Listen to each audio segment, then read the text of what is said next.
were basically buying BlackRock's ETF, but they weren't buying it to go long. I love when people report, Millennium has $2 billion. Yeah, but they're at least 2 billion, maybe even a little more, short the future. Not once have I ever had a team come pitch me a deal building on either one of those chains. Look, I've had lots of people pitch me on Ethereum. I've had lots of people pitch me on Solana. Tons and tons of people pitch me on Bitcoin. Not one on either one of those two chains. The markets just took a massive hit, and Bitcoin wasn't spared. But what's really behind the latest crash?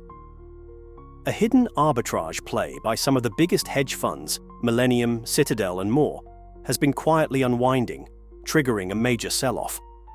At the same time, Trump drops a bombshell, floating the idea of a US Bitcoin strategic reserve, and suddenly, the markets reverse course. But why did he include Ethereum, Solana, XRP, and Cardano in the mix? And more importantly, is this just political theater, or is there something bigger at play? Meanwhile, China is firing up its liquidity bazooka, while the US braces for economic turbulence. With inflation pressures rising and interest rate cuts on the horizon, could Bitcoin be set for its biggest move yet? This is a conversation you can't afford to miss. Before we dive in, hit that like button, subscribe for more market insights, and drop a comment. Where do you think Bitcoin is heading next? Let's get into it. Last week, we had this massive dump. Well, why?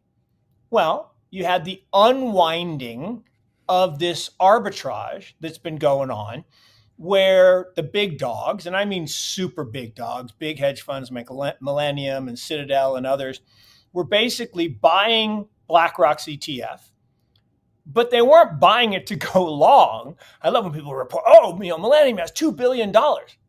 Yeah, but they're at least 2 billion, maybe even a little more, short the future. Why? Well, the futures price and the spot price are not the same. The futures price, on average, is about a 10, 11, 12% annualized return. But over the course of the month, you roll down the yield curve, okay, and those prices become the same. And so you then do it all over the next month. And you can arbitrage this risklessly, 11, 12%. You can lever it up and make even more than that. Well, the problem is, over time, if so many people do that, it goes from 12 to 11 to 10 to 9. Well, it gotten down to like 6-ish%.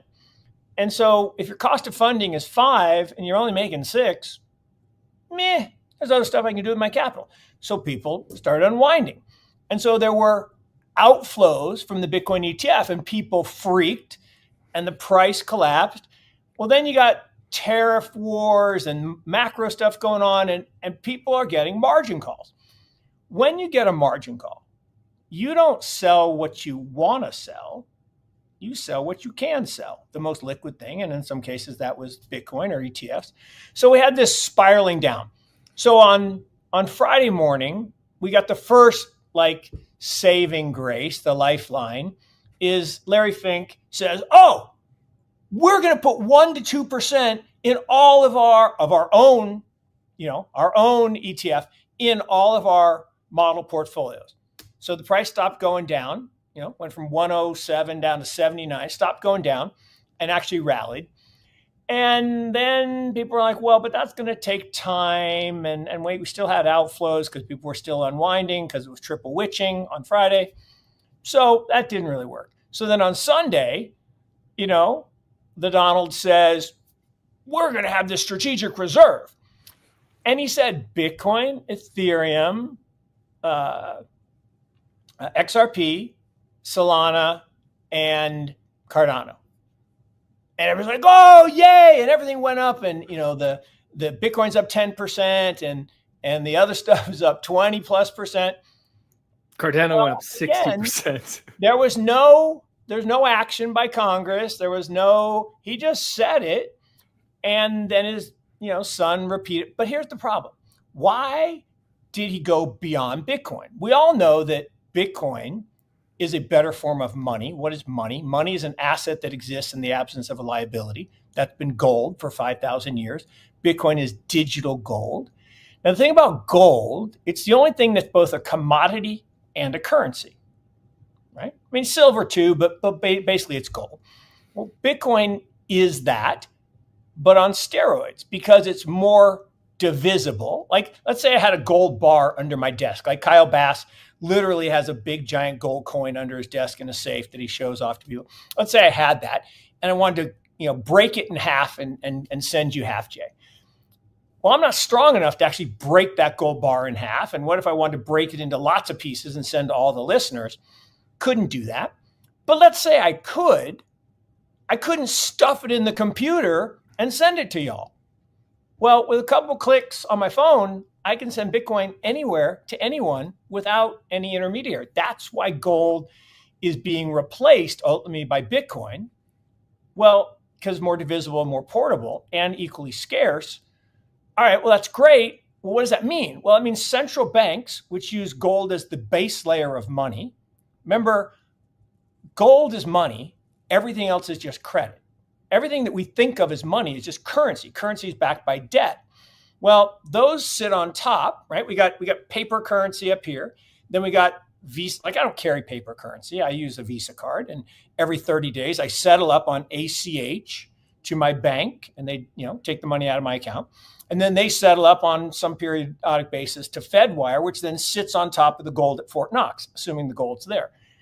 So all of that is based, all the total monetary system is based on gold. Ultimately, I think that'll be based on Bitcoin. It'll be the base layer. Okay, so swapping gold for Bitcoin, that makes sense. Strategic Bitcoin reserve, let's do it. Well, then why all this other crud? Why Ethereum? Why Solana? Why?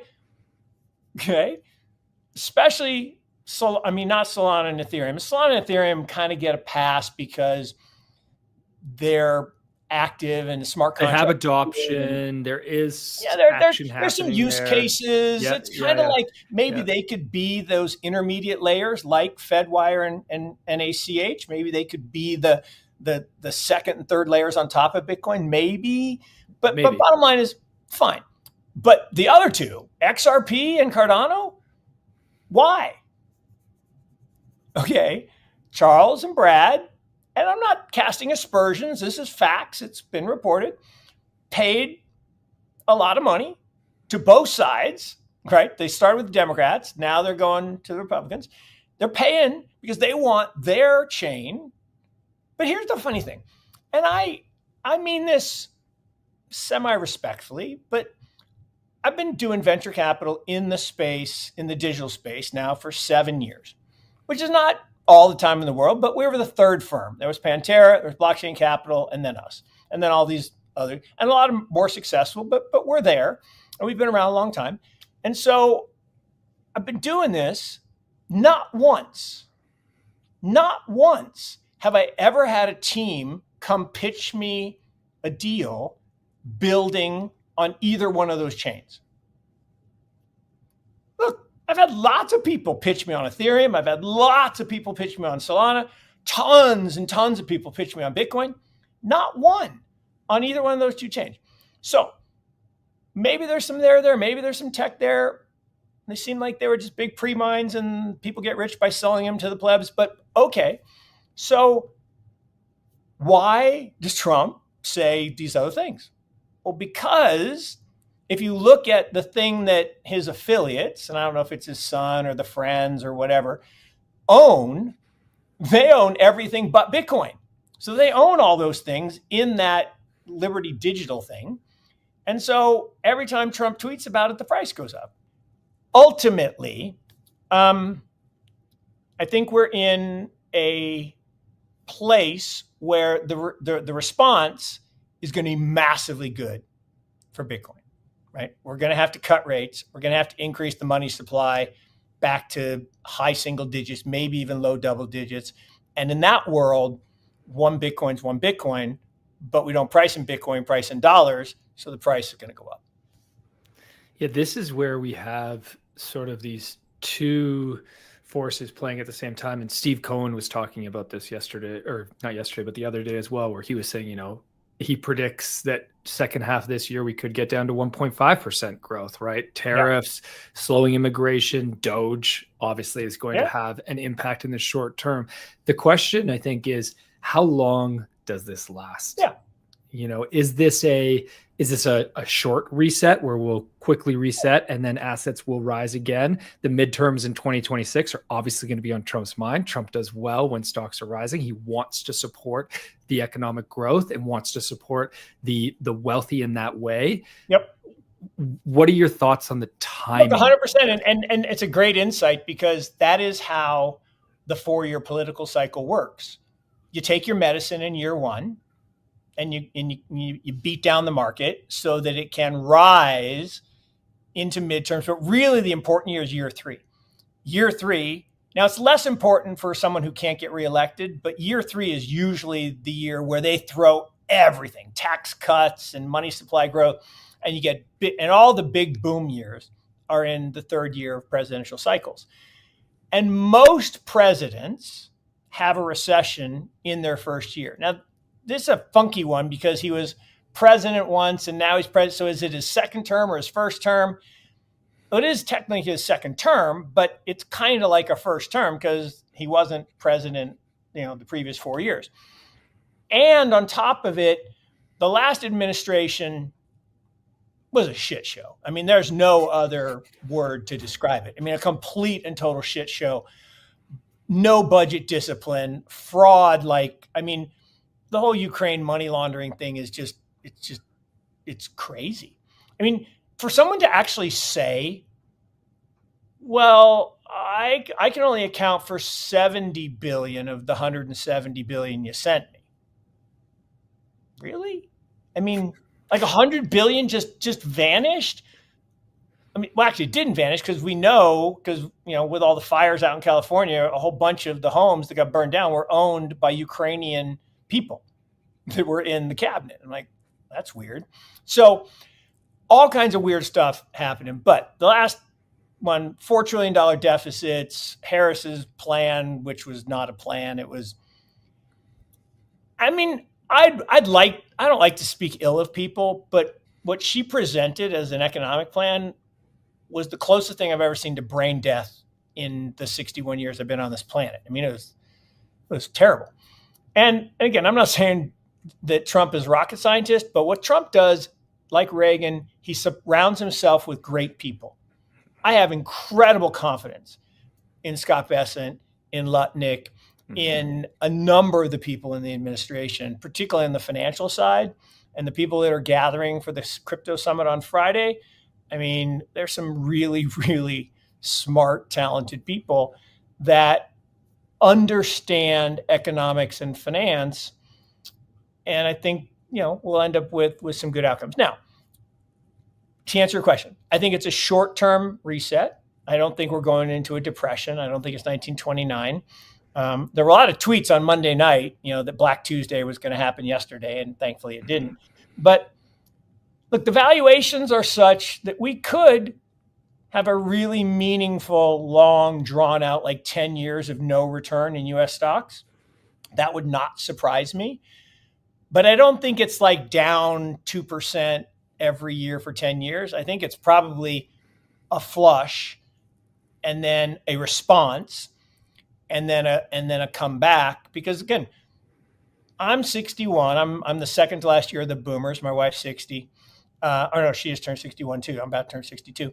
But we're the last 2 years of the boomers, and we still got, a decade before we can take our entitlements.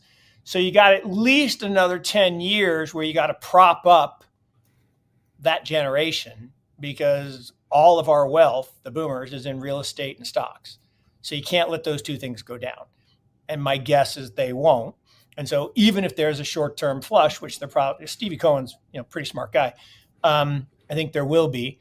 Economic data are pointing to it. Leading economic indicators are pointing to it. So all that said, I think it will be short-lived, because I think the response from the U.S. government, and mostly from China is firing the liquidity bazooka like we've never seen, because they can't afford to have what happened to Japan happen to them. Because Japan, remember, in the 70s and 80s was the economic miracle. They were going to take over the world. We would send our people over to study under Japanese companies.